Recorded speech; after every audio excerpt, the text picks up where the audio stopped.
qual è il mio conflitto. Ogni persona dovrebbe farsi un'analisi prima e dire quando è nato questo dolore? Che conflitto c'era? È morto mio padre? È morta mia mamma? Ho cambiato lavoro? Sono tanti conflitti, magari non è solo uno, ma ce n'è uno in particolare che si capisce il meccanismo e ti liberi da quella responsabilità, dire ok, prendo la responsabilità, posso cambiare qualcosa? Quello che posso cambiare lo cambio. Se non posso cambiare nulla, cambia la relazione a quella cosa lì. Semplice? Difficile da fare. Semplice da capire, forse difficile da fare.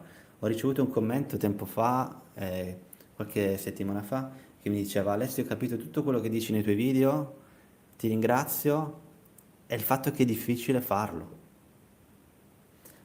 Pensaci, è più difficile farlo, questo processo, o più facile stare nel dolore cronico. Pensiamoci. È più difficile dire adesso mi prendo, mi rimbocco le maniche, faccio quello che devo fare, dal punto di vista interno, non sto parlando di solo esercizio fisico, perché molte persone dicono, oh, vabbè, devo meditare 10 minuti, vabbè, medito 10 minuti, 15 minuti, devo fare la scrittura espressiva, vabbè, faccio la scrittura espressiva.